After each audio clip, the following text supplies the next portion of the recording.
This glossary is divided into 4 main sections: the basic, measurement keywords, action keywords, and reporting standards. Let's get into it. The basics are the fundamentals. They are used in almost every conversation about sustainability and carbon reporting. Let's start with greenhouse gases. These are the gases like carbon dioxide and methane that trap heat in the atmosphere and are the main driver of climate change. It's often written as GHG in the shorthand. Next, we have carbon footprint. This is the total amount of greenhouse gases caused by a person, product, or company's activities. Say if you drive a car, those emissions count towards your carbon footprint, for example. Next, we have emissions factors. This is a number showing how much CO2 is released for every unit of something else, like a litre of fuel. In the UK, these factors are released by the government and are updated every year. So if you use a litre of fuel, you multiply it by the emissions factor to get the amount of CO2 released. The next few are pretty intuitive terms. Upstream are things that happen before you get a product, like raw materials being made or shipped, whereas downstream are things that happen after you deliver a product, like customers using it or throwing it away. The value chain is all the steps needed to make, sell, and use a product, from upstream to downstream, raw materials, processes, and disposal. In sustainability, we like to look at the value chain as all the aspects a company has some control over. Now let's get into our emissions categories. Scope 1 emissions are direct emissions from things your company owns or controls. Say your company has a fleet of vehicles, the fuel burned in transport is directly caused by business activities and therefore is Scope 1. Scope 2 emissions are indirect emissions from the electricity and heat that your company buys. So these emissions have already occurred and are in the grid, and your company is purchasing of this electricity, and therefore they're indirect emissions, but your company still has a large amount of control over them. Scope 3 are all other indirect emissions in your value chain.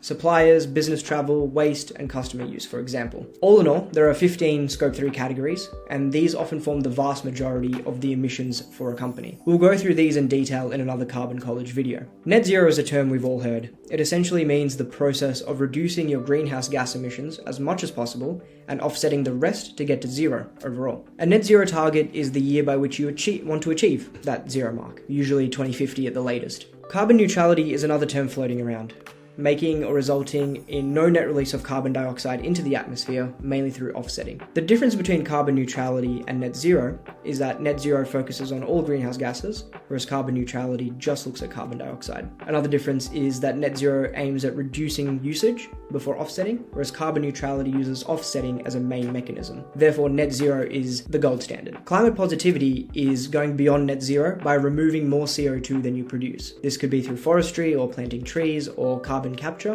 while your business's emissions are at net zero. Residual emissions are the small amount of emissions left over after you've reduced as much as possible. These are also sometimes referred to as unavoidable emissions or hard to abate emissions. Shipping and aviation, concrete, cement, heavy manufacturing all fall into this category. Decarbonisation, simply put, is cutting down carbon emissions from a process. Carbon intensity is the amount of CO2 emitted for each unit of output, such as kilowatt hour of electricity, per dollar of revenue, or per item produced. It's about efficiency rather than absolute emissions. And finally, TCO2e.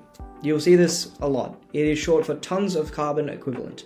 Tons of CO2 equivalent. It converts all greenhouse gases like methane and nitrous oxide to CO2 for ease of comparison. Without getting sciencey, all greenhouse gases have different warming potentials on the planet, and CO2e converts them all to a carbon equivalent so you can compare them. Phew! There you have it. I hope that helped clear some of the words and jargon used in sustainability. Sustainability language can feel overwhelming at first, especially when every second sentence is an acronym or a buzzword, but once you break it down, it's a lot more manageable. And hey, you don't need to be a carbon accountant to get your head around the basics. If you found this video useful, or you're curious to keep learning about the world of corporate sustainability, subscribe below to join us at Carbon College. Again, this is Devon, and I'll see you next time.